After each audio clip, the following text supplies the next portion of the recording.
The blood on Eleanor Ashford's sleeve was not her own, and that was the only mercy she could count as the bandits dragged her from the overturned stagecoach into the dusty California heat.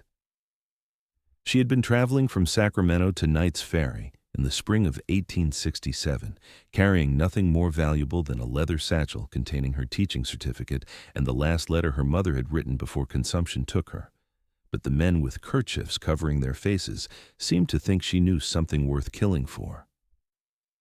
The driver lay motionless in the road behind them, and the guard had fled on horseback the moment the first shot rang out, leaving Eleanor alone with three men whose eyes held the kind of desperation that made reasonable conversation impossible. "Where's the payroll?" the tallest one demanded, his voice rough as gravel. He grabbed her arm hard enough to leave marks, shaking her like she was nothing more than a rag doll. The stage was supposed to be carrying the mining company's payroll, 10,000 in gold. Where did they hide it? Eleanor's heart hammered against her ribs. "I don't know anything about a payroll. I'm a schoolteacher. I paid for passage to Knight's Ferry, nothing more." The second bandit, shorter but broader, spat tobacco juice into the dirt near her feet. "She's lying. They always lie." He moved closer, and Eleanor could smell the whiskey on his breath even in the open air. "Maybe we need to persuade her different." "Please," Eleanor said, hating the tremor in her voice but unable to control it. "I truly don't know anything. I've never even been to California before last week. I came from Boston to take a teaching position." The tall one backhanded her across the face, and she tasted copper. The world spun, and her knees buckled, but he held her upright by her arm. "The information we got said this stage was carrying the payroll. You're the only passenger. So either you know where it is, or you're the distraction they used while they sent it another way."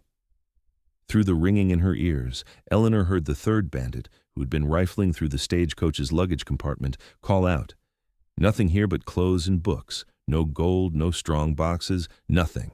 The tall one cursed viciously. "Then she knows something. Take her to the canyon. We'll get it out of her there." Terror gave Eleanor strength she did not know she possessed. She twisted in his grip, managing to wrench free for just a moment, and ran. Her boots were not made for running, and her skirts tangled around her legs, but desperation drove her forward. She could hear them behind her, laughing at her attempt, taking their time because they knew she had nowhere to go. The road stretched empty in both directions, nothing but scrub brush and rocks and the towering Sierra Nevada mountains in the distance. She made it perhaps 50 yards before the tall one caught her, tackling her to the ground. The impact drove the air from her lungs. He hauled her to her feet, and she saw his fist coming but could do nothing to avoid it. Pain exploded across her jaw, and darkness crept in at the edges of her vision. "Enough," the broad one said. "Save it for when we got her somewhere private. Someone might come along." They bound her wrists with rough rope that bit into her skin and threw her onto one of their horses. The tall one mounted behind her, one arm clamped around her waist like an iron bar. Eleanor's mind raced, searching desperately for some way out, but she could see none. They were taking her away from the road, away from any hope of rescue, into the wild country where her body would never be found. They rode for what felt like hours, but was probably less than one. The sun beat down mercilessly, and sweat ran down Eleanor's back beneath her traveling dress. Her face throbbed where she had been struck. She could feel her lips swelling. She tried to memorize the path they took, the distinctive rock formations and scraggly pines, but everything began to blur together. Finally, they stopped in a small clearing surrounded by granite boulders and twisted juniper trees. A narrow stream trickled nearby, and Eleanor could hear birds calling from somewhere in the distance. It would have been beautiful under different circumstances. Now it just felt like the place where she would die. They pulled her from the horse and shoved her toward the largest boulder. She stumbled but managed to keep her feet. The tall one stood in front of her, blocking any hope of escape, while the other two began setting up a makeshift camp. "One more time," he said, his voice deceptively calm. "Where's the gold?" "I don't know," Eleanor said, meeting his eyes, even though every instinct screamed at her to look away. "I swear on my mother's grave, I don't know anything about any gold." He studied her for a long moment, then turned to the broad one. "Jack, get the—" The arrow took him through the throat. He made a horrible gurgling sound and clawed at the shaft protruding from his neck, blood bubbling between his fingers. Eleanor screamed and stumbled backward. The other two bandits shouted and reached for their guns, but two more arrows flew from the trees, and both men dropped. The clearing fell silent except for the dying gurgles of the tall bandit and Eleanor's ragged breathing. She stood frozen, unable to process what had just happened, her eyes fixed on the man bleeding out in front of her. Then he emerged from the tree line, and Eleanor's breath caught for an entirely different reason. He was the largest man she had ever seen, easily 6.5 feet tall, with shoulders so broad they blocked out the sun. His hair fell past his shoulders in dark waves, and several days' worth of beard shadowed his jaw. He wore buckskin clothing that had seen hard use, and muscles rippled beneath the leather as he moved. In his hands he carried a bow that looked like it had been crafted from a single piece of wood, and a knife the size of Eleanor's forearm hung from his belt. He did not look at the dying bandits. His eyes, a startling gray-green, fixed on Eleanor with an intensity that made her want to both run and stay perfectly still. "You hurt?" His voice was deep and rough from disuse, like he did not speak often. Eleanor could not find her voice. She shook her head mutely. He crossed the clearing in 3 long strides, and Eleanor flinched backward despite herself. He stopped immediately, holding up one large hand. "Won't hurt you. Need to cut those ropes." She extended her bound wrists with trembling hands. He pulled the knife from his belt, and she saw it up close now, the blade gleaming and wickedly sharp. With surprising gentleness, he sliced through the ropes in one smooth motion, careful not to nick her skin. "Thank you," Eleanor managed, her voice barely above a whisper. She rubbed her wrists where the rope had chafed them raw. "They were going to kill me." He grunted and turned to look at the 3 bodies. The tall one had stopped moving. "Dead now. Can't hurt you." "Who are you?" He looked back at her, and she saw something flicker in his eyes. Hesitation, maybe, or uncertainty. "Gideon Thorn. Live up in the mountains. Saw smoke from your stage burning. Came to see." Eleanor looked back the way they had come, and now she could see a thin column of smoke rising in the distance. The bandits must have set fire to the stagecoach. "They thought I knew where some gold was. A payroll they were expecting. But I didn't know anything. I was just traveling to Knight's Ferry to take a teaching position." Gideon studied her for a moment longer, then nodded. "Long walk back to the road. Longer to town. You can walk that far." Eleanor looked down at her boots, already dusty and scuffed from her brief flight earlier. They were city boots, made for cobblestone streets, not mountain trails. "I can try." "Try won't get you there before dark." He looked up at the sky, gauging the sun's position. "These men have horses. You ride?" "A little, not well." "Good enough." He moved to where the bandits' horses were tied, speaking to them in low, soothing tones as he checked their saddles and tack. Eleanor watched him, still struggling to process what had happened. 5 minutes ago she'd been certain she was going to die. Now she stood in a clearing with 3 corpses and a mountain man who had appeared like something out of a dime novel. Gideon selected the calmest-looking horse, a gray mare, and led her over to Eleanor. "This one's gentle. Name's probably something, but doesn't matter now. She'll get you where you need to go." "What about them?" Eleanor gestured toward the bodies, unable to look directly at them. "Buzzards will take care of it. They chose this path." His tone held no sympathy, no regret, just flat statement of fact. He helped her into the saddle, and Eleanor tried not to notice how his hands completely encircled her waist as he lifted her. "You hold on to the saddle horn. Horse will follow mine." He mounted one of the other horses, a big bay gelding, with easy grace despite his size. Then he paused and looked back at her. "You got a name?" Eleanor Ashford." He nodded once as if filing the information away, then turned his horse toward the north. "Town's this way. We'll make it before full dark if we move steady." They rode in silence for a while, the horses picking their way carefully over the rocky terrain. Eleanor's mind whirled with questions, but every time she opened her mouth to speak, the words died on her lips. "What did you say to a man who had just killed 3 people to save you?" "Thank you" seemed inadequate. The violence had been so sudden, so efficient, that she was still trying to reconcile the gentle way he had cut her bonds with the cold accuracy of those arrows. After perhaps half an hour, Gideon spoke without turning around. "Those men, they said anything about who sent them?" Eleanor frowned, trying to remember. "No, just that they had information about the stage carrying a payroll, 10,000 in gold, they said.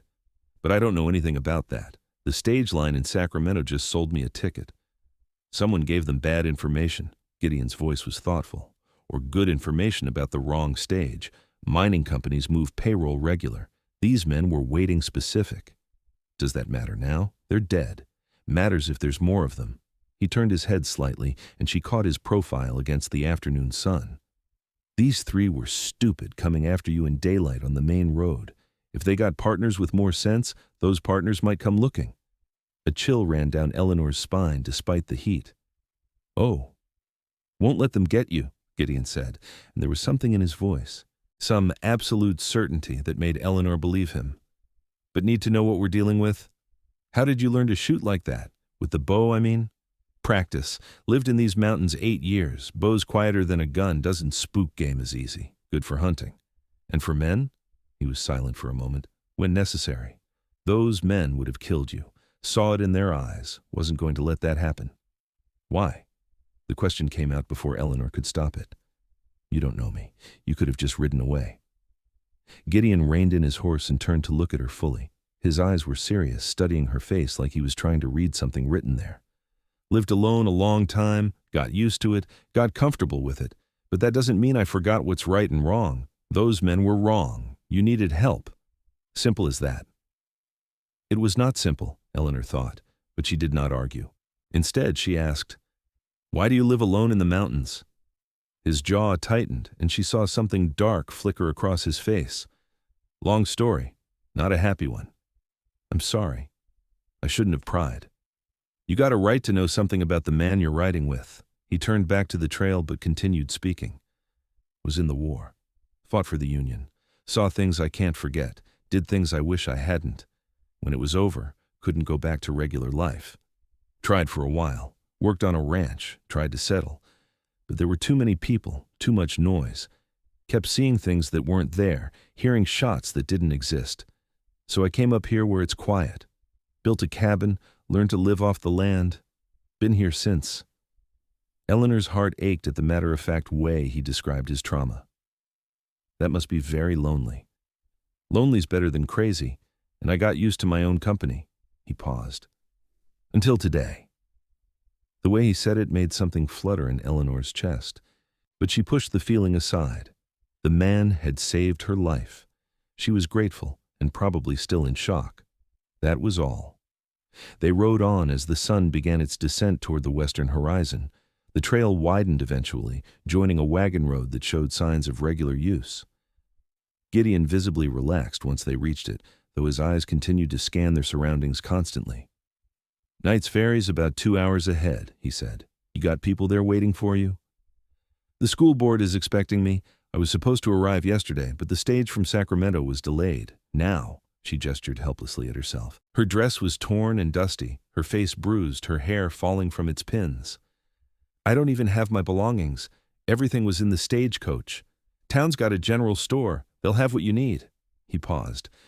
I got some money. Not much, but enough for a new dress and whatever else. I couldn't possibly. You lost everything because of those bandits. I killed them, but that doesn't get your things back. Let me help. Eleanor wanted to argue, but practicality won out.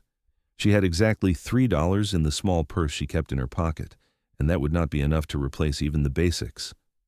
Thank you. I'll pay you back as soon as I receive my first wages. Don't worry about it.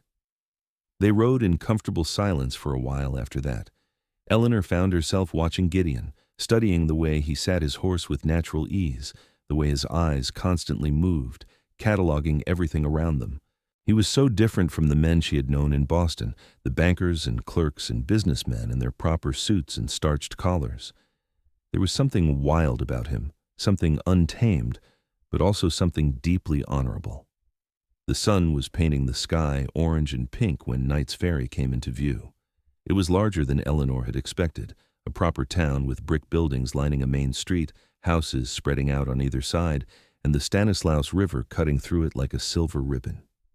She could see the covered bridge she had read about in her information packet, and beyond it, the ferry that gave the town its name. Gideon led them straight to the town's small hotel, a 2-story building with a painted sign proclaiming it the Sierra House. He dismounted and came to help Eleanor down, and once again she was struck by how gentle his touch was despite his obvious strength. "You get a room and clean up," he said. "I'll see to the horses and talk to the sheriff about what happened.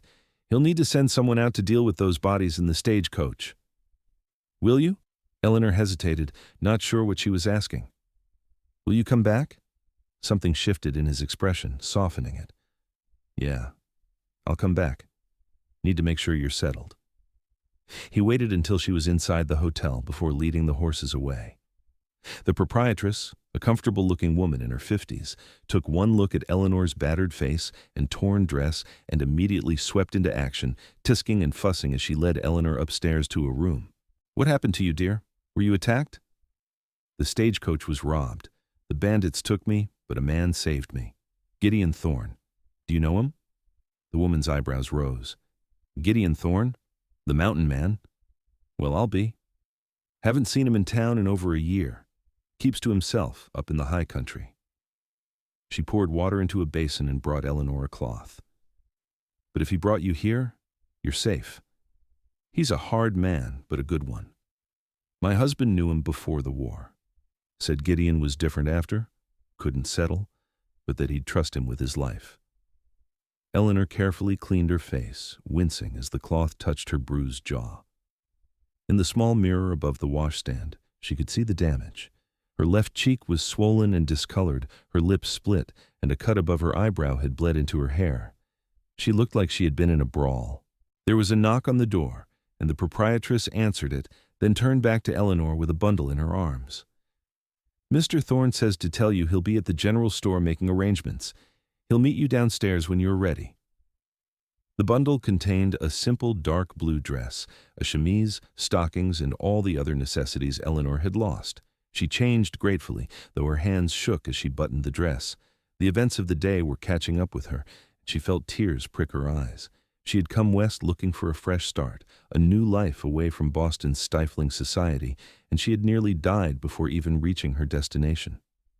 She took a deep breath, steadying herself. She was alive. Thanks to Gideon, she was alive and safe. She could fall apart later. Right now, she needed to be strong.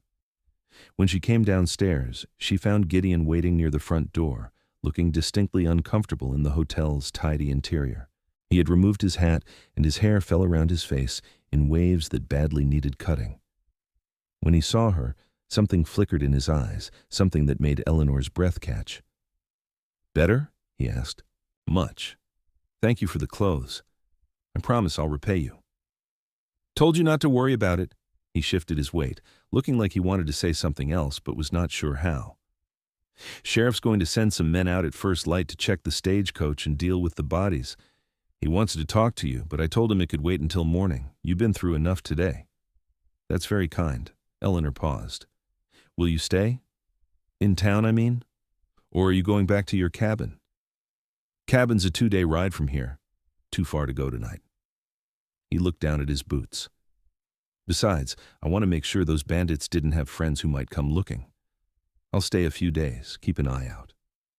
Relief flooded through Eleanor, and she realized just how much the thought of him leaving had frightened her. "I'd feel safer knowing you were here." His eyes met hers, and the intensity in them made her heart race. "Then I'll stay." The proprietress appeared from the back room. "Mr. Thorne, I've got your old room ready if you want it, the one at the end of the hall." "Appreciate it, Mrs. Carson." Mrs. Carson looked between them with obvious curiosity, but was too polite to ask direct questions. "Dinner's in an hour if you're both hungry. I've got a good stew going."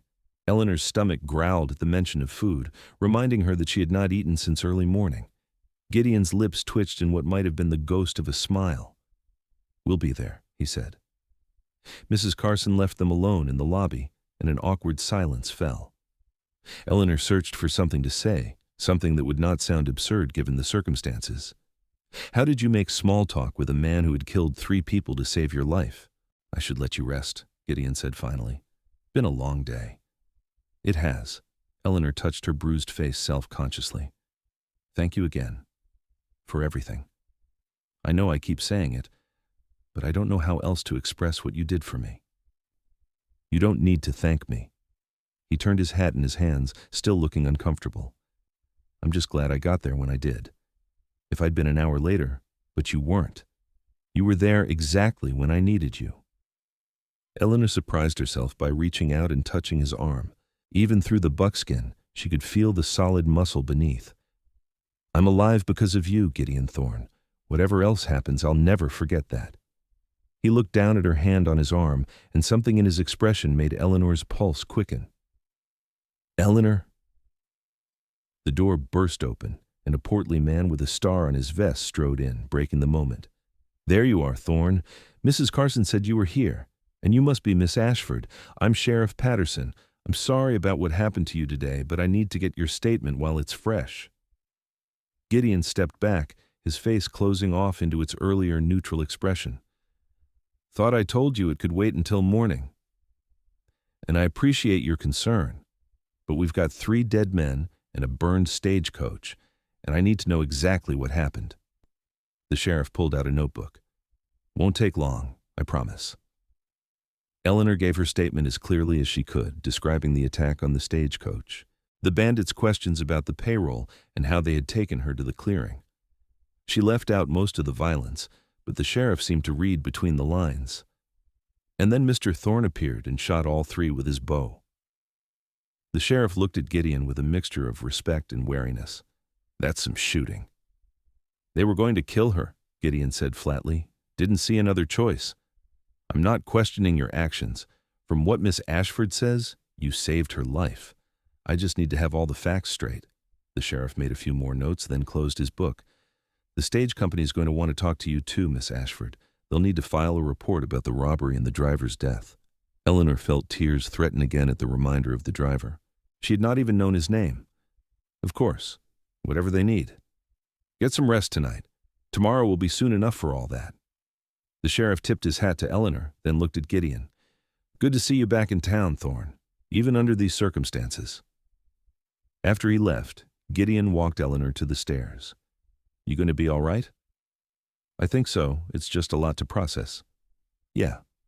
He hesitated again, and Eleanor found herself wanting him to stay, to keep talking, anything to avoid being alone with her thoughts. "If you need anything, I'm just down the hall. Don't matter what time it is. You need something, you come get me." The protectiveness in his voice warmed something in Eleanor's chest. "I will. Thank you." She went upstairs to her room and lay down on the bed, intending to rest for just a few minutes before dinner. But exhaustion claimed her, and she fell into a deep, dreamless sleep. She woke to darkness and terror. A scream caught in her throat. In her dream, the tall bandit's face had loomed over her, blood bubbling from his throat as he reached for her with skeletal hands. Eleanor sat up, gasping, her heart hammering against her ribs. The room was dark except for moonlight streaming through the window, and for a moment she could not remember where she was. Knight's Ferry. The hotel. She was safe, but she did not feel safe. She felt small and scared and completely alone. Before she could think better of it, she got up and padded down the hall in her bare feet to the last door. She knocked softly. The door opened almost immediately, as if Gideon had not been sleeping either. He wore only his trousers, his chest bare, and Eleanor tried not to stare at the expanse of scarred muscle. "Eleanor? What's wrong?" "I'm sorry, I had a nightmare, and I felt—" She trailed off, feeling foolish. What was she doing here? But Gideon stepped aside. "Come in. You shouldn't be alone right now." His room was identical to hers, spartanly furnished with just a bed, a chair, and a washstand. He gestured to the chair and sat on the edge of the bed, keeping a respectful distance. In the moonlight, Eleanor could see the scars that crisscrossed his torso, old wounds from the war. "Want to talk about it?" he asked. "The dream? No. I'd rather talk about anything else." Eleanor pulled her knees up to her chest, wrapping her arms around them. "Tell me about your cabin. What's it like up there?" Gideon leaned back against the wall, and his voice took on a softer quality. "It's peaceful, quiet. I built it myself in a valley between 2 peaks, near a stream that runs year-round. Got a garden in the summer, grow what I can. Hunt for meat, fish from the stream. It's simple, but it's mine." It sounds lovely. It is, especially in the morning, when the sun first hits the valley and everything's covered in dew. The elk come down to the stream to drink, and sometimes I see bears in the distance. No people, no noise, no expectations. Just me and the mountain. Don't you ever get lonely? He was quiet for a long moment. Yeah, sometimes. But lonely's better than... He trailed off, his jaw tightening. Better than what? Than feeling like you don't fit anywhere, like you're broken inside and everyone can see it. His voice was rough with emotion. After the war, I tried to go back home to my family's ranch, but everything seemed too loud, too close. I'd hear a door slam and reach for a gun that wasn't there, see shadows and think they were enemy soldiers. My ma tried to understand, but I could see how I scared her. So I left. Figured it was better for everyone. Eleanor's heart ached for him. I'm sorry you went through that. The war, I mean, and everything after. It was a long time ago. I've made my peace with it. He looked at her directly. What about you? What made a Boston lady come all the way to California to teach school? Eleanor smiled sadly. My mother died 6 months ago. Consumption. After she was gone, there was nothing keeping me in Boston. My father died when I was young, and I had no siblings. Mother and I lived quietly on what little money Father left us. When she passed, I realized I had spent my whole life being quiet and proper and doing what was expected. I wanted something different, something that was mine. So you came west. So I came west, to teach children and have adventures and see mountains and maybe figure out who I am when I'm not just someone's daughter. She laughed shakily, though I didn't expect quite this much adventure quite so soon. Life's funny that way. Gideon's expression softened. For what it's worth, you did good today. You stayed calm, didn't panic. That takes strength. I was terrified. Being brave doesn't mean not being scared. It means being scared and doing what needs doing anyway. He paused. You're stronger than you think, Eleanor Ashford. The way he said her name, with that rough gentleness, made Eleanor's breath catch. She looked at him in the moonlight, this massive, scarred man who had killed 3 people without hesitation to save her, who spoke so carefully as if unused to conversation, who had nightmares of his own but still made room for hers. Stay, she said softly. Please. I don't want to be alone tonight. Gideon's eyes widened slightly. Eleanor, I'm not asking for anything improper. I need to know someone is here, that I'm not alone with the nightmares. He studied her face for a long moment, then nodded slowly. I'll stay, but I'll take the chair. You take the bed. This is your room, and you're my guest. You take the bed. They compromised, Eleanor taking the bed while Gideon settled into the chair with a blanket. It should have been awkward, but somehow it was not. Eleanor found comfort in his steady breathing, the solid presence of him. She felt safe in a way she had not felt since her mother died. Gideon, she whispered into the darkness. Yeah? Thank you. For everything. Go to sleep, Eleanor. She smiled and closed her eyes, and this time when sleep came, it was peaceful. Morning brought brilliant sunshine and the smell of coffee and bacon drifting up from the dining room. Eleanor woke to find Gideon already gone, though his blanket was neatly folded on the chair. She dressed quickly and went downstairs, where she found him sitting at a corner table with a plate of food and a cup of coffee, looking distinctly out of place among the hotel's other guests. He stood when he saw her. Morning. How'd you sleep? Much better, thank you. Eleanor slid into the seat across from him. Have you been up long? Since dawn. Old habit. He gestured to the sideboard. Mrs. Carson's got breakfast laid out. Eleanor filled a plate and returned to the table. As she ate, she became aware of the curious glances from the other diners. A woman alone with a rough mountain man was apparently noteworthy in Knight's Ferry.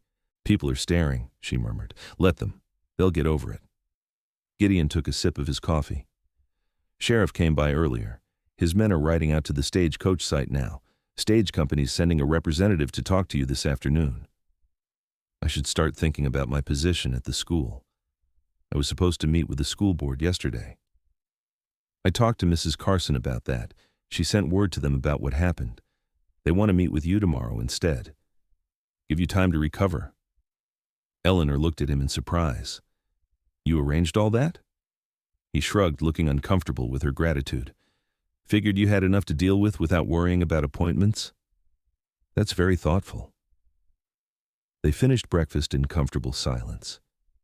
Afterward, Gideon walked Eleanor through the town, pointing out the general store, the church, the schoolhouse where she would be teaching.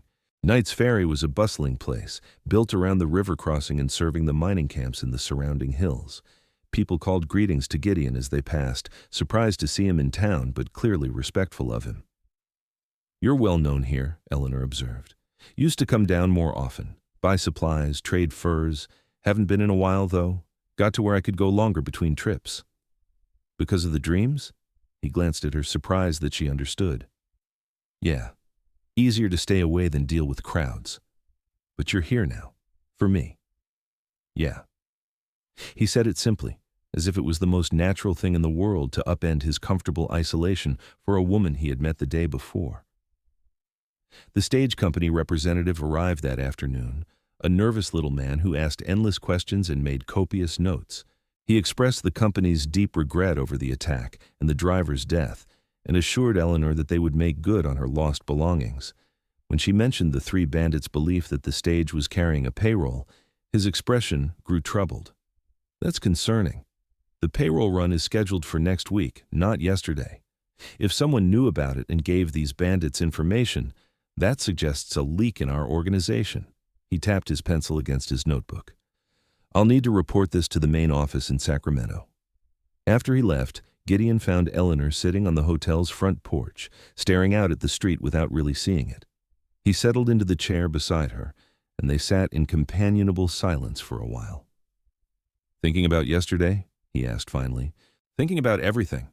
Yesterday, coming west, what I'm going to do now. It all feels very overwhelming." "You'll figure it out. You're tough." Eleanor laughed softly. "I don't feel tough. I feel like I'm barely holding myself together." "That's what tough means. Holding yourself together when everything's falling apart." He paused. "You're going to make a good teacher." "How do you know?" "Because you care about things. Because you came all this way to try something new. Because you didn't fall apart when those bandits took you." He looked at her, his gray-green eyes serious. "You've got steel in you, Eleanor. You just don't see it yet." His words warmed her from the inside out. "What will you do? Go back to your cabin?" "Eventually. But not yet. Want to make sure you're settled first. Make sure there's no trouble from the bandit gang. You can't stay here indefinitely because of me. You have your own life." "My life's not going anywhere. The cabin will be there whenever I get back to it." He stretched his long legs out in front of him. "Besides, I'm in no hurry to leave." Something in the way he said it made Eleanor's pulse quicken. She looked at him, really looked at him, and saw something in his expression that took her breath away. He was looking at her the way a man looks at a woman he finds beautiful, despite her bruised face and borrowed dress and completely disheveled state. "Gideon," she began, not sure what she was going to say. "Eleanor, he started at the same moment. They both stopped and laughed awkwardly. Before either could speak again, Sheriff Patterson came striding up the porch steps. "Thought you'd both want to know. My men found the stagecoach. It's pretty well burned, but they found the driver's body. I've sent word to his family. They also found tracks suggesting there might have been a fourth man who rode off when the shooting started. Could be he went back to report to whoever's running this gang." Gideon's expression hardened. "So there's more of them?" "Looks that way. I've sent telegrams to the neighboring towns, warned them about the payroll leak. But you should stay alert, Miss Ashford. If they think you know something about the gold, they might try again." Fear curled in Eleanor's stomach, but before she could respond, Gideon stood. "They won't get near her. I'll make sure of it." The sheriff looked between them, then nodded slowly. "I figured you'd say that. Just be careful, both of you." After the sheriff left, Gideon turned to Eleanor. "I'm not leaving. Not until this is settled. That could be weeks. Then I'll stay weeks." His voice was firm, brooking no argument. "You saved me yesterday." "I saved you? You saved me. You gave me a reason to come down from that mountain. First time in 8 years I've felt like I belonged somewhere, like I was needed for something besides surviving. So yeah, you saved me." He looked away, his jaw tight. "I'm not going anywhere." Eleanor felt tears prick her eyes, but they were not tears of fear or sadness. They were something else entirely, something she was not quite ready to name. All right, then stay. The days that followed fell into an easy pattern. Eleanor met with the school board, who were sympathetic about her ordeal and eager to have her start teaching as soon as she felt ready. She spent her mornings preparing lesson plans and her afternoons exploring Knight's Ferry with Gideon as her constant shadow. He was never intrusive, never hovering, but he was always there. When she shopped at the general store, he waited outside, his eyes scanning the street. When she walked along the river, he walked beside her, close enough that she could feel his presence but never so close as to make her uncomfortable. At night, they took to having dinner together at the hotel, and Eleanor found herself looking forward to those meals more than anything else in her day. Gideon was not a talkative man by nature, but with Eleanor he opened up. He told her about his childhood on his family's ranch, about learning to ride and rope and shoot. He told her about the war, though never in detail, just enough for her to understand the weight he carried. He told her about building his cabin, the satisfaction of creating something with his own hands. In turn, Eleanor told him about Boston, about growing up in a genteel poverty that required keeping up appearances while counting every penny.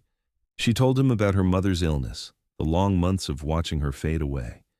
She told him about the decision to come west, the mix of fear and excitement that had driven her onto that stagecoach. "Don't you miss Boston at all?" Gideon asked one evening as they sat on the riverbank, watching the water flow past. "Not really. I miss my mother, but I can miss her anywhere. Boston was just a place and not a particularly happy one." Eleanor pulled her shawl tighter against the evening chill. "What about you? Do you ever miss your family?" "Sometimes. I write my mom now and then, let her know I'm alive, but I don't go back. It's better this way." "Better for whom?" "For everyone. They've got their life, I've got mine." He picked up a flat stone and skipped it across the water. "Besides, I'm not sure I'd fit there anymore. Too much has changed." "People can change, Gideon. You're not the same man who left for the war." "No, I'm not. I'm harder, colder, got blood on my hands that won't ever wash off." Eleanor reached out and took his hand, the one that had just thrown the stone. It was large and calloused, scarred in places, but warm. "You saved my life. You're protecting me even now when you could be in your peaceful cabin. That doesn't sound hard or cold to me. That sounds like a good man." He looked down at their joined hands, and something in his expression made Eleanor's heart race. "Eleanor, I need to tell you something." "What is it?" He was interrupted by shouts from the direction of town. Both of them jumped to their feet, Gideon's hand going automatically to the knife at his belt. They hurried back toward the main street where a crowd had gathered outside the sheriff's office. Sheriff Patterson stood on the steps, holding up his hands for quiet. "All right, settle down. Here's what we know. There was an attempted robbery over in Chinese camp last night. 5 men tried to hold up the stage, but the guard was ready for them. 3 of the bandits were killed. 2 got away. Before he died, one of them talked about a big job planned for Knight's Ferry, something about a payroll and getting even for lost brothers." Eleanor felt the blood drain from her face. Gideon's hand found her elbow, steadying her. "I want every able-bodied man ready to help protect the town," the sheriff continued. "The stage company's moving the payroll run up. It'll be coming through tomorrow instead of next week, trying to catch these bandits off guard. But we need to be ready in case they're waiting for it." The crowd erupted in questions and exclamations. Gideon drew Eleanor away, his expression grim. "They're coming here. They think you know something about the payroll, and they want revenge for the men I killed." "What do we do?" "You stay inside the hotel tomorrow. Lock your door, and don't open it for anyone but me or the sheriff. I'll be with the men guarding the payroll stage." "No." The word came out more forcefully than Eleanor intended. "I'm not hiding while you put yourself in danger. Eleanor, they're coming because of me, because they think I have information I don't have. I'm not going to cower in a hotel room while good men risk their lives." Gideon's jaw tightened. "You can't be anywhere near the fighting. I won't allow it." "You won't allow it?" Eleanor felt a flash of anger. "You don't get to make that decision for me, Gideon Thorn." They stared at each other, and Eleanor saw frustration and fear warring in his eyes. When he spoke again, his voice was rough with emotion. "I can't lose you. Not now. Not after." "After what?" "After I've found you." The words seemed torn from him. "I spent 8 years alone on that mountain, telling myself it was what I wanted, what I deserved. Then I saw you in that clearing, scared and hurt but still fighting, and something in me just woke up. I can't go back to being alone now. I can't lose you, Eleanor. So please, please stay safe tomorrow." Eleanor's anger melted away, replaced by something that made her chest ache. "Oh, Gideon. I know it's too soon. I know you probably don't feel the same way. But I need you to know why I'm asking, why I need you to stay safe." She reached up and cupped his bearded cheek, feeling the roughness beneath her palm. "It's not too soon. And I do feel the same way. I think I have since that first day, when you cut my ropes and looked at me like I was something precious. But that's exactly why I can't hide while you're in danger, because I care about you, Gideon, more than is probably wise." His hand came up to cover hers, pressing it against his face. "Eleanor, I'll stay inside tomorrow," she said softly. "Not because you told me to, but because you asked, because I understand what you're feeling. But you have to promise me you'll be careful, that you'll come back to me." "I promise." He pulled her close, wrapping his arms around her, and Eleanor felt safe despite everything. His heart beat steadily against her ear, and she breathed in his scent, leather and pine, and something uniquely him. They stood like that for a long moment, just holding each other as the town bustled around them. Finally, reluctantly, Gideon stepped back. "I should go talk to the sheriff, figure out the plan for tomorrow. Will you go back to the hotel?" "Yes, but Gideon, after this is over, after the payroll is safe and the bandits are caught." "Yeah? Don't go back to your mountain, not right away. Stay here a while longer." He smiled, a real smile that transformed his usually stern face. "I'll stay as long as you want me to." Eleanor went back to the hotel, her heart full and her mind racing. Mrs. Carson fussed over her, insisting she eat a good dinner and get plenty of rest. But Eleanor could barely taste the food. All she could think about was Gideon, out there preparing to face dangerous men, and her fear that despite his promise, something might happen to him.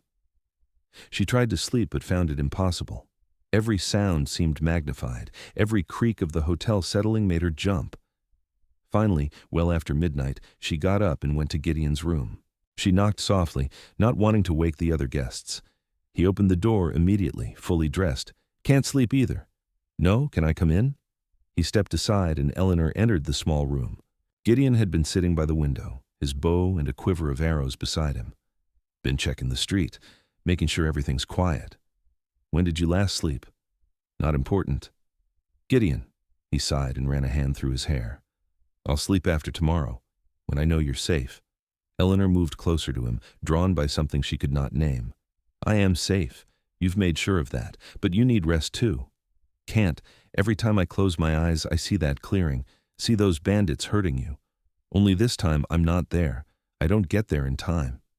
His voice dropped to barely above a whisper. "I can't stop seeing it."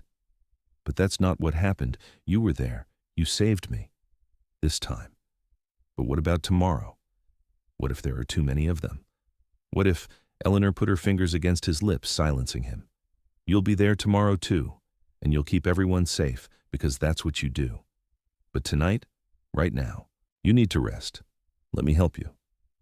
She took his hand and led him to the bed, gently pushing him to sit. Then she sat beside him and wrapped her arms around him, holding him the way he had held her by the river. Gideon resisted for just a moment before he gave in, his arms coming around her waist, his head dropping to her shoulder. They lay back together, still fully clothed, just holding each other in the darkness. Eleanor stroked his hair, long and soft beneath her fingers, and felt him gradually relax. "Tell me about your cabin again," she whispered, "about the mornings when the sun hits the valley." His voice was drowsy as he spoke, describing the play of light through the pine trees, the mist rising from the stream, the absolute peace of watching the world wake up. Eleanor listened, committing every detail to memory, and felt Gideon's breathing slow and deepen as sleep finally claimed him. She meant to get up, to go back to her own room, but she was warm and comfortable, and Gideon's arms were around her. So she closed her eyes, just for a moment, and fell asleep beside him. She woke to early morning light and found Gideon already awake, watching her with an expression that made her breath catch. "Morning," he said softly. "Morning. Did you sleep?" "Better than I have in years." He reached out and tucked a strand of hair behind her ear, his touch gentle. Thank you. For what? For staying, for understanding, for being you. He paused. Eleanor, I need to tell you something before I go out there today, in case something happens. Nothing's going to happen, but if it does, I need you to know. I love you. I know it's fast, I know it doesn't make sense, but it's true. I've loved you since that first moment in the clearing when you looked at me without fear, even though I was a stranger with a bloody knife. I love your strength and your kindness and the way you see good in me, even when I can't see it myself. Tears blurred Eleanor's vision. I love you too. I think I fell in love with you when you asked if I was hurt, when I heard that gentleness in your voice despite everything you'd just done. I love your honor and your protectiveness and the way you make me feel safe and seen and valued. He kissed her then, soft and careful, mindful of her still healing lip. It was Eleanor's first kiss, and it was perfect, full of promise and hope, and all the things she had never dared to dream about. When they finally pulled apart, Gideon rested his forehead against hers. I'm coming back to you. That's a promise. You better, because I have plans for us, Gideon Thorn, and they don't involve you getting shot by bandits. He laughed, a sound Eleanor had never heard from him before, rich and genuine. Yes, madam. I'll do my best to comply. They had breakfast together. Then Gideon walked Eleanor back to her room. The town was already stirring, men gathering in the street with rifles and grim expressions. The payroll stage was due to arrive around noon, and everyone was on edge. Lock your door, Gideon reminded her. Don't open it for anyone but me or the sheriff. I'll come get you as soon as it's safe. Be careful. Eleanor gripped his hand tightly. I mean it, Gideon. Be careful. I will. He kissed her once more, quick and hard, then turned and strode down the hall without looking back. Eleanor did as he asked, locking her door and settling in to wait. The hours crawled by with agonizing slowness. She tried to read, tried to prepare lesson plans, but she could not concentrate. Her mind kept drifting to Gideon, wondering where he was, if he was safe, if the bandits had come. Around noon, she heard shots in the distance. Her heart leaped into her throat, and she pressed her ear against the door, straining to hear. More shots, then shouting, then a long, terrifying silence. Someone pounded up the stairs and down the hall. Eleanor held her breath, praying it was Gideon. The knock on her door made her jump. Eleanor? It's me. Open up. She fumbled with the lock and threw the door open. Gideon stood there, alive and whole, though there was blood on his shirt. Are you hurt? She demanded. Not my blood. The bandits came, just like we thought. 5 of them. We were ready. Sheriff's got 2 in custody and 3 are dead. It's over, Eleanor. They're not coming after you anymore. Relief made her legs weak, and she sagged against him. Gideon caught her, holding her up, murmuring reassurances. It's done. You're safe. I've got you. You're sure? It's really over? I'm sure. The ones in custody are talking, trying to save their own skins. Turns out they weren't even after you specifically. They just wanted revenge for their friends and thought maybe you'd seen something useful. But once they realized the whole town was ready for them, they gave up easy. Eleanor pulled back to look at him, needing to see his face to confirm that he was truly unharmed. You kept your promise. Always will. He cupped her face in his hands, his thumbs stroking her cheeks. What happens now is up to you, Eleanor. I know you came here to teach, to start a new life. I won't get in the way of that. But I'm hoping maybe I could be part of that life. If you'll have me. If I'll have you? Gideon, there's nothing I want more. She smiled up at him. But what about your cabin? Your mountain? I've been thinking about that. The cabin's fine for 1 person, but it's not much for 2. I could build us a real house down here in the valley, close enough to town that you can teach, but far enough that I've got space when I need it. I could hunt, maybe trap some, sell furs. It wouldn't be a fancy life, but it would be ours. It sounds perfect. But are you sure? I don't want you to give up your peace for me. Eleanor, I haven't had real peace since the war ended. Just solitude. There's a difference. But when I'm with you, I feel something I haven't felt in years. I feel home. His voice was rough with emotion. So yeah, I'm sure. If you'll marry me, I'll spend the rest of my life making sure you never regret it. Marry you? Eleanor felt tears spill down her cheeks. Yes, Yes, of course I'll marry you." Gideon kissed her again, and this time there was nothing careful about it. It was fierce and claiming and full of promise. Eleanor kissed him back with everything she had, pouring all her love and hope into it. When they finally broke apart, both of them were breathing hard. Gideon rested his forehead against hers. "I know we're moving fast. If you want to wait, have a proper courtship." "I don't want to wait. I've waited my whole life to feel like this, to feel like I belong somewhere, with someone. Why would I want to wait any longer?" "Then we'll talk to the preacher tomorrow. Get married as soon as he can arrange it." He grinned suddenly, and Eleanor saw joy transform his usually serious face. "Mrs. Thorn has a nice ring to it." "Mrs. Eleanor Thorn," she agreed. "I like it." They spent the rest of the day making plans. Gideon would stay in town while Eleanor started teaching, and in the evenings and weekends he would start building their house. He knew a spot about 3 miles from town on the edge of the forest, with a good spring and flat land for a garden.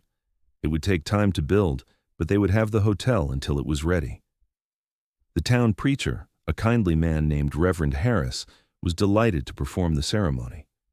He suggested waiting a few weeks to give Eleanor time to settle into teaching and for the townspeople to get used to the idea, but Eleanor and Gideon were firm. They had found each other against all odds, and they were not going to waste a single day. So on a bright morning in early June, exactly 2 weeks after the Stagecoach attack, Eleanor Ashford became Eleanor Thorn in a simple ceremony at the Knights Ferry Church. She wore a new dress of soft green calico that Mrs. Carson had helped her sew, and Gideon wore new clothes as well, though he looked distinctly uncomfortable in the stiff collar and jacket. The whole town turned out to watch, curious about the mountain man who had suddenly decided to rejoin society and the brave schoolteacher he was marrying. Eleanor did not care about their curiosity. All she cared about was the way Gideon looked at her as she walked down the aisle, like she was the most precious thing in the world.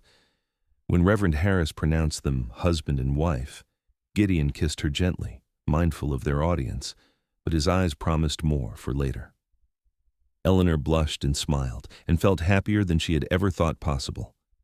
They had a small celebration at the hotel, with cake and dancing and well wishes from the townspeople. Eleanor met some of the families whose children she would be teaching, and Gideon talked with the men about construction and where to source good lumber for the house. It was all very normal and domestic, and Eleanor loved every minute of it. As the sun began to set, Gideon swept Eleanor up in his arms, making her laugh and protest, and carried her up the stairs to their room. He set her down carefully once they were inside, and his expression grew serious. "You're sure about this? About me? It's not too late to change your mind?" Eleanor cupped his face in her hands. "I have never been more sure of anything in my life. I love you, Gideon Thorn. I want to build a life with you, have children with you, grow old with you. So stop worrying and kiss your wife." He did, and all the careful gentleness of the past 2 weeks fell away. This was the kiss Eleanor had been waiting for, full of passion and promise and need. She kissed him back eagerly, her fingers fumbling with the buttons of his shirt, wanting to feel his skin against hers. Gideon was far more practiced at undressing than she was, and soon her green dress lay pooled on the floor, her chemise and petticoats following. Eleanor felt briefly self-conscious, standing before him in just her skin, but the way he looked at her drove all embarrassment away. "You're beautiful," he said reverently. "So beautiful it hurts to look at you." "Then don't look. Touch instead." He did, and Eleanor discovered that her imaginings had been nothing compared to the reality. Gideon was gentle despite his size, patient and careful, and determined to bring her pleasure. When he finally made her his wife in truth, there was pain, but it faded quickly, replaced by a closeness and intimacy that brought tears to Eleanor's eyes. Afterward, they lay tangled together in the narrow bed, Gideon's arms around her, his heartbeat steady beneath her ear. Eleanor felt complete in a way she never had before, like a piece of her she had not known was missing had finally clicked into place. "I love you," she whispered into the darkness. "I love you too." Gideon pressed a kiss to the top of her head. "More than I thought I could love anything. You saved me, Eleanor. From loneliness and nightmares and thinking I was broken beyond fixing." "We saved each other," Eleanor corrected. "You gave me adventure and protection and a home. I gave you a reason to come down from your mountain. We're even." He chuckled. the sound rumbling through his chest. "If you say so, Mrs. Thorn." Eleanor smiled and snuggled closer, and for the first time since her mother died, she felt truly at peace. The months that followed were the happiest of Eleanor's life. She threw herself into teaching, finding joy in working with the children of Knight's Ferry. Some were eager students, hungry for knowledge. Others were more reluctant, but Eleanor's patience and genuine care won them over. By the end of her first month, even the most resistant students were participating in lessons. Gideon was true to his word, spending every spare moment building their house. Eleanor would finish teaching and ride out to the building site, marveling at his progress. He worked with an intensity and focus that was beautiful to watch, his muscles flexing beneath his shirt as he lifted beams and hammered nails. Other men from town often came to help, and slowly their house took shape. It was a simple structure but solidly built, with 2 rooms downstairs and a loft above for future children. Gideon built a wide porch where they could sit in the evenings, and he cleared land for a garden. By the time autumn arrived, painting the mountains in brilliant golds and reds, the house was finished. They moved in on a crisp October day, carrying their few belongings from the hotel. Mrs. Carson cried as she hugged Eleanor goodbye, making her promise to visit often. Gideon solemnly shook hands with the hotel proprietress and her husband, thanking them for their hospitality. Their first night in their own house was magical. They had no furniture except a bed Gideon had built and a table with 2 chairs, but Eleanor did not care. They sat on the porch as the sun set, watching the sky turn orange and pink and purple, and Eleanor felt a contentment so deep it almost frightened her. "What are you thinking?" Gideon asked, his arm around her shoulders. "That I can't believe this is my life. 6 months ago I was in Boston, caring for my dying mother and wondering what would become of me. Now I'm here with you, in this beautiful place, doing work I love. It doesn't seem real." "It's real. I'm real. You're real. And this," he gestured at the house, the land, the mountains, "is all ours. We built this together, Eleanor. This is just the beginning." "The beginning of what?" "Of everything. Our life, our family, our future." He pulled her closer. "I used to think I didn't deserve a future, that the war had taken that from me. But you gave it back. You gave me hope." Eleanor turned to kiss him, pouring all her love into it. "Then let's make the most of it. Let's fill this house with laughter and children, and so much love it can barely contain it all." "Sounds like a plan, Mrs. Thorn." Winter came to the Sierra Nevada, blanketing the mountains in snow. Eleanor continued teaching, now making the 3-mile ride into town each day on the gentle mare Gideon had bought for her. He spent the winter months hunting and trapping, providing meat for their table and furs to sell. In the evenings, they sat by the fire he had built, Eleanor reading aloud while Gideon carved wood or mended tack. It was a simple life, but it was theirs, and Eleanor cherished every moment of it. She had never imagined she could be this happy, this settled. The nightmares from the Stagecoach attack had faded, replaced by dreams of the future. In February, Eleanor realized she was pregnant. She told Gideon on a snowy evening, nervous despite knowing he would be happy. His reaction exceeded her expectations. His face lit up with joy so pure it took her breath away, and he swept her into his arms, spinning her around despite her laughing protests. "A baby," he kept saying, wonder in his voice. "We're going to have a baby. Are you happy?" "Happy? Eleanor, He set her down carefully, as if she were made of glass. "I never thought I'd have this. A wife, a home, a child. I thought I'd spend my life alone on that mountain, and I'd made my peace with it. But this having you, building this life, it's more than I ever dreamed of." Eleanor felt tears prick her eyes. Pregnancy was making her emotional, but these were happy tears. "I love you so much. I love you too, both of you." He placed his hand gently on her still flat stomach. "I'm going to be a father. God, I hope I'm good at it." "You'll be wonderful. You're protective and gentle and patient. Our child is lucky to have you." Gideon kissed her, tender and careful, and Eleanor felt their future unfold before them, bright and full of promise. The pregnancy progressed smoothly. Eleanor continued teaching until she was too obviously pregnant for propriety, then spent her days preparing for the baby's arrival. Gideon built a cradle from pine he had cut himself, sanding it until it was smooth as silk. Eleanor sewed tiny clothes and blankets, marveling at how small everything was. In late October, just over a year after they had first met, Eleanor went into labor. It was long and difficult, and there were moments when Gideon looked like he might pass out from worry. But finally, as dawn broke over the mountains, their son came into the world. He was red-faced and squalling, with a thick shock of dark hair and his father's gray-green eyes. Gideon held him with shaking hands, staring down at the tiny life they had created with an expression of absolute wonder. "He's perfect," he whispered. "Eleanor, he's perfect." "Of course he is. He's ours." Eleanor was exhausted but deliriously happy. "What should we name him?" They had discussed names for months but never settled on one. Now, looking at their son, Eleanor knew exactly what felt right. "What about Gabriel? It means God's strength, and he's strong. Listen to those lungs." "Gabriel Thorn," Gideon smiled. "I like it.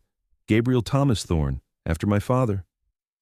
"Gabriel Thomas Thorn," Eleanor repeated. "Welcome to the world, little one. You're so loved already." The first few months with a baby were exhausting. Gabriel was colicky and fussy, keeping them up most nights with his crying.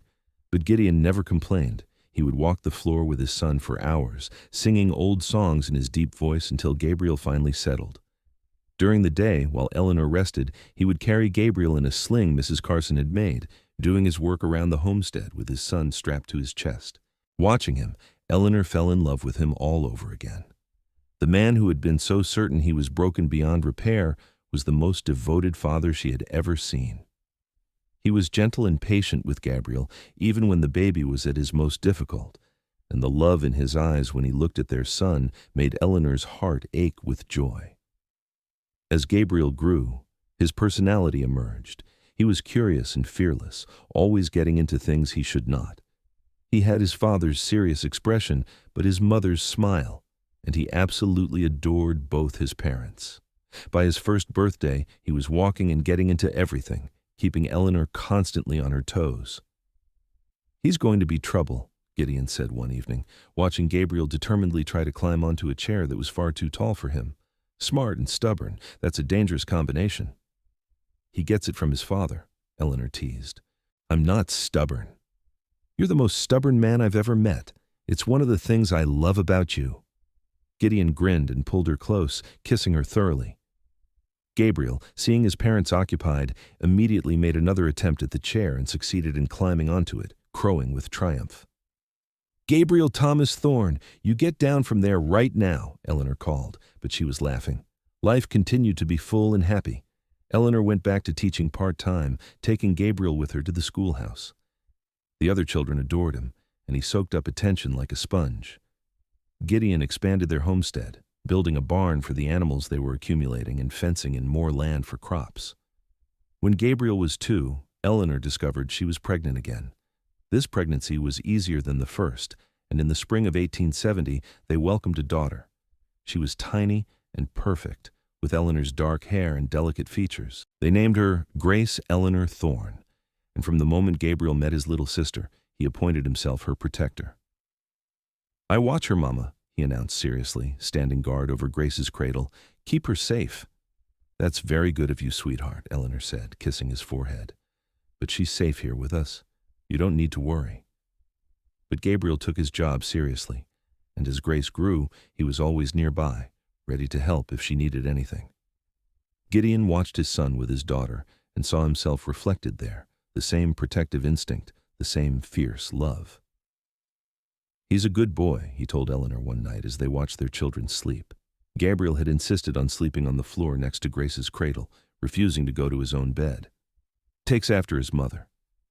"He takes after both of us," Eleanor corrected, "the best parts of both of us." Time passed, marked by the seasons and the growth of their children. Gabriel started school, proving to be as intelligent as his parents had predicted. Grace grew into a sweet, gentle child who loved flowers and animals and following her father around the homestead. Eleanor continued teaching, finding deep satisfaction in shaping young minds. Gideon built a reputation as an honest, hard-working man, and people came from miles around for his craftsmanship and hunting skills. The nightmares that had plagued Gideon after the war faded, replaced by dreams of his family. He still had bad days, moments when he would grow quiet and withdrawn, but Eleanor had learned to recognize the signs. She would send the children to play and sit with him, just holding his hand, until the darkness passed. "Thank you," he would always say afterward, "for understanding, for not pushing. You're my husband. I love you in the good times and the difficult ones. That's what marriage means." When Gabriel was 7 and Grace was 5, Eleanor discovered she was pregnant once more. This pregnancy was harder than the previous two, and the doctor warned her to take it easy. Gideon became fiercely protective, insisting she stop teaching and rest. Eleanor chafed at the restrictions but obeyed, knowing he was right. Their third child, a son they named Grant William Thorn, arrived in the winter of 1873 after a difficult labor that left Eleanor weak but triumphant. He was smaller than his siblings had been, more delicate, and Eleanor worried over him constantly. "He's going to be fine," Gideon assured her, holding their newest son with the same wonder he had shown with their first. "He's a thorn. We're tough." Grant did indeed prove to be tough, despite his small size. He was quieter than Gabriel had been, more contemplative, but he had a stubborn streak that matched his father's. By his first birthday, he was keeping up with his older siblings, determined not to be left behind. The years flowed by like the river that ran through Knight's Ferry, steady and constant. Gabriel grew tall and strong, clearly taking after his father in build if not in temperament. He was more outgoing than Gideon had ever been, making friends easily and charming everyone he met. At 15, he announced his intention to become a lawyer, wanting to help people with words instead of weapons. "A lawyer," Gideon repeated, bemused. "In this family?" "Why not?" Gabriel challenged. "You and Mama always said I could be anything I wanted." "That's true," Eleanor agreed. "And I think you'd make an excellent lawyer. You certainly argue well enough." Gabriel grinned and hugged his mother. "Thanks, Mama. I knew you'd understand." Grace grew into a beautiful young woman, kind and gentle, but with a core of steel that reminded Eleanor of herself. She loved teaching the younger children at school and announced at 16 that she wanted to follow in her mother's footsteps and become a teacher herself. "I'm so proud of you," Eleanor told her, tears in her eyes. "You're going to change so many lives." Grant, quieter but no less determined than his siblings, developed a love for the land and animals. At 12, he could track as well as his father and had a gift for gentling horses. He declared he wanted to stay on the homestead, expand it, maybe breed horses for a living. "That's a good life," Gideon told him, his hand on his youngest son's shoulder. "An honest one. I'll teach you everything I know."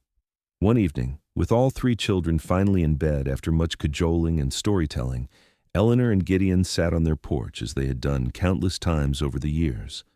The mountains rose in the distance, purple shadows against the darkening sky, and the air was sweet with the scent of pine and wildflowers. "Do you ever regret it?" Eleanor asked suddenly. "Leaving your mountain, coming down to live with people again?" Gideon turned to her, his expression soft in the fading light. "Not for a single second. That mountain was my refuge when I needed it. But you, this life we've built, this is where I belong. With you and our children, you gave me everything I thought I'd lost in the war. Purpose, family, love. How could I ever regret that? I just wanted to make sure. I know you sacrificed a lot for me." "Eleanor," he took her hand, lacing his fingers through hers. "You didn't take anything from me. You gave me everything. Before you, I was just surviving. With you, I'm living. There's a difference." Eleanor leaned her head on his shoulder. "I love you. Gideon Thorn. Just as much now as I did that first day when you cut my ropes and looked at me like I was worth saving. You were always worth saving. You just needed someone to see it." He kissed the top of her head. "We've had a good life, haven't we?" "The best life. Better than I ever imagined when I stepped on that stagecoach all those years ago." They sat in comfortable silence, watching the stars emerge one by one. From inside the house they could hear Grant calling out in his sleep, then Gabriel's sleepy voice reassuring him. Grace's soft singing drifted through the open window as she lulled her youngest brother back to sleep. "Our children are good people," Gideon said quietly. "We did something right." "We did everything right," Eleanor corrected. "We loved them and taught them and showed them what a real partnership looks like. They're going to go out into the world and make it better, just like we did." When did you get so wise? I learned from the best. She smiled up at him.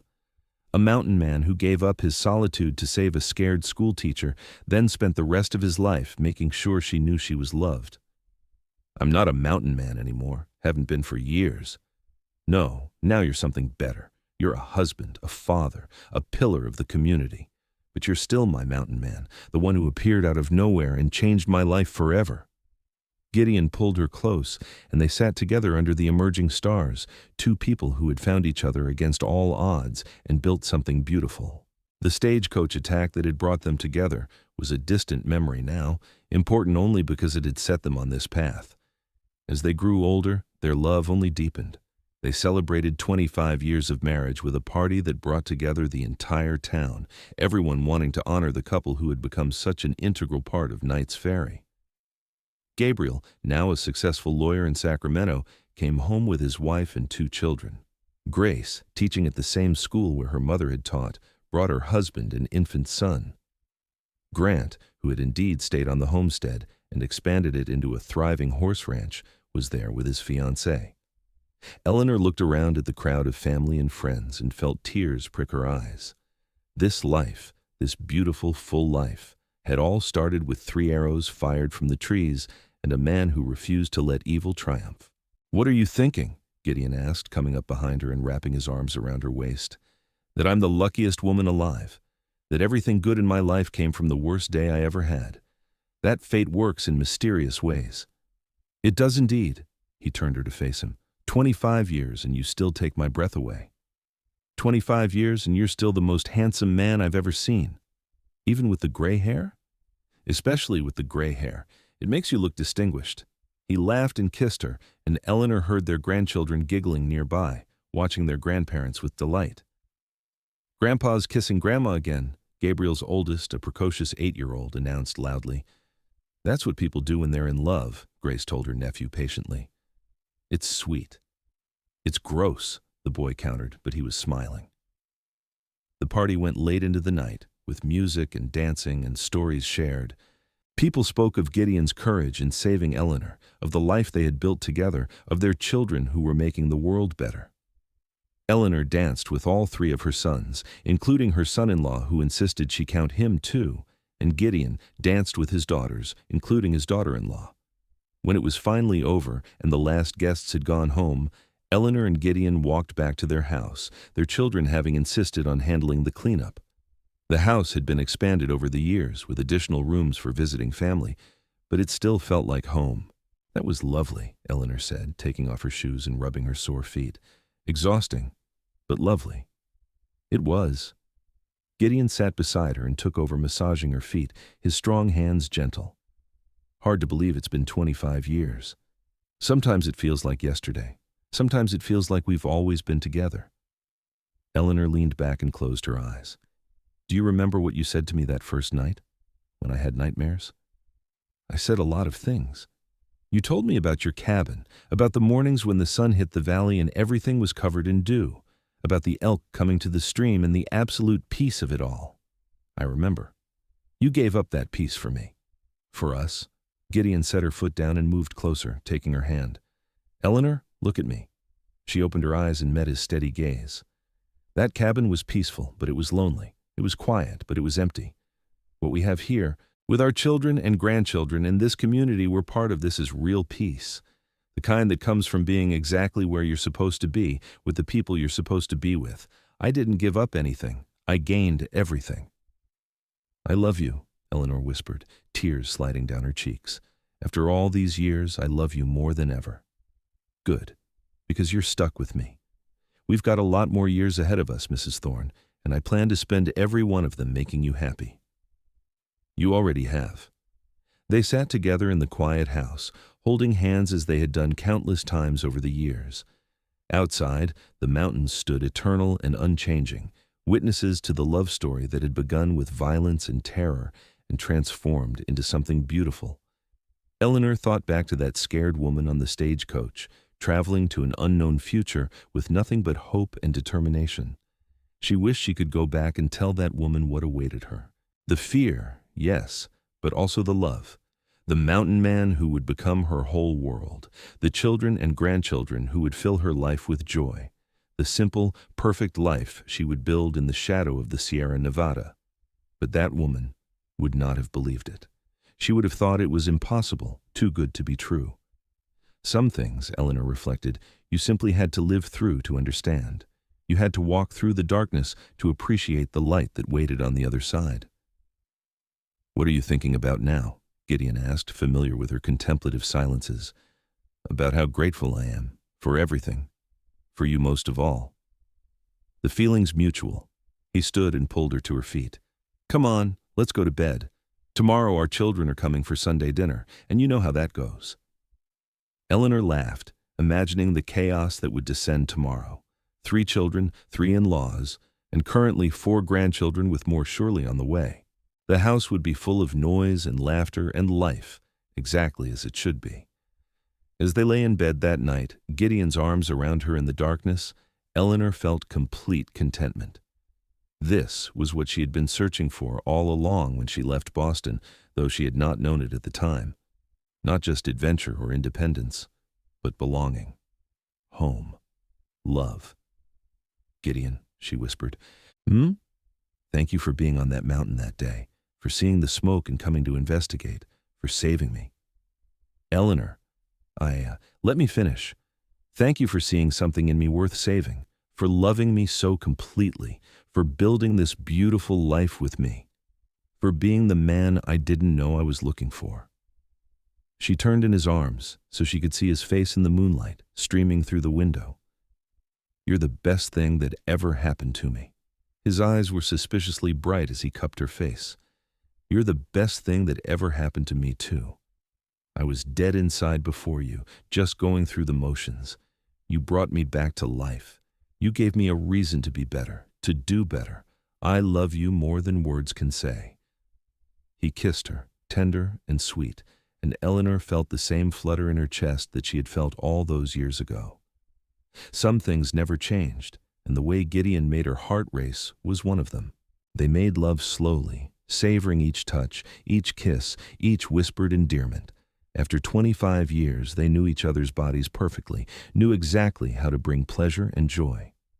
It was comfortable and exciting all at once, familiar yet still thrilling. Afterward, wrapped in each other's arms, they talked softly about their plans for the future, about helping Gabriel with his growing law practice, supporting Grace in her teaching, expanding Grant's ranch, about spending time with their grandchildren, teaching them the values that had guided their own children, about growing old together in this house they had built with their own hands. "I want to see our grandchildren grown," Eleanor said. "Want to dance at their weddings, meet their children. I want to grow old and gray with you beside me, still holding hands on this porch, still in love after 50 years. "Then that's what we'll do," Gideon promised. "Whatever you want, Eleanor. However long God gives us, we'll spend it together." "Promise?"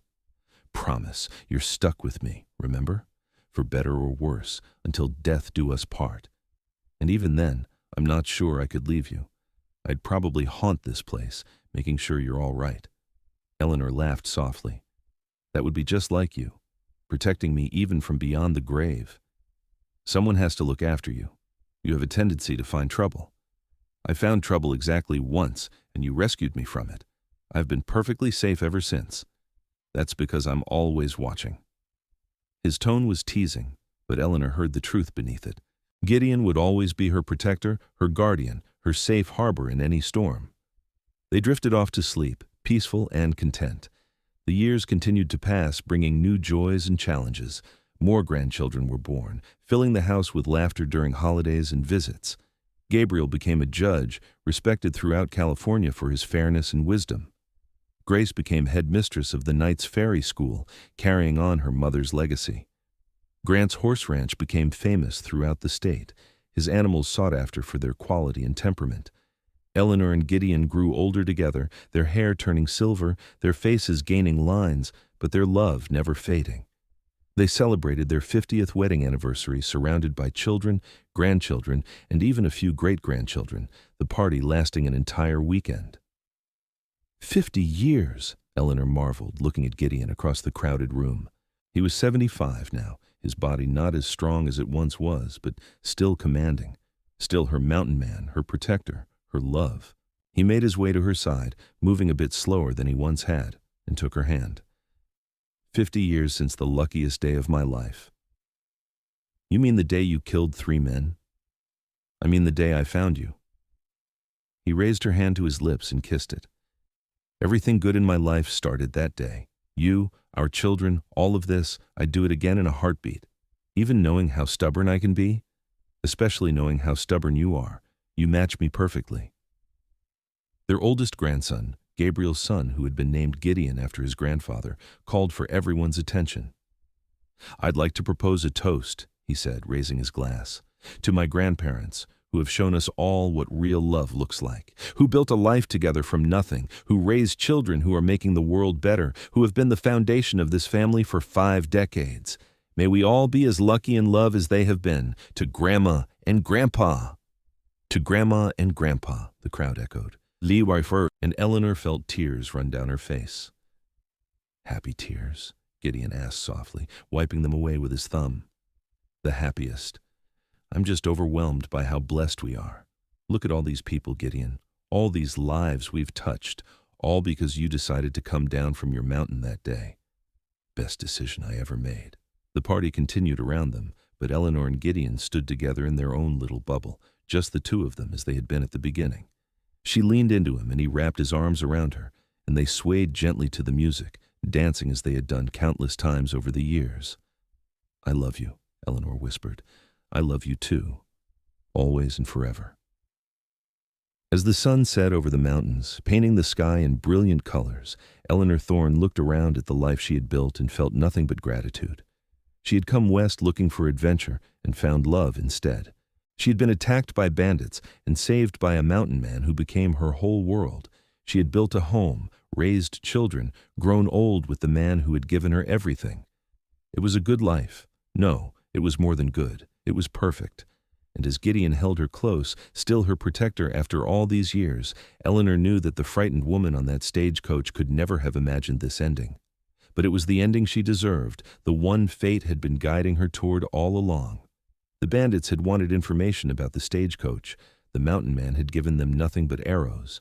And in doing so, he had gotten Eleanor far away from danger and straight into his heart, where she had remained ever since. Some stories begin with darkness but end in light. This was one of them, and it was far from over yet.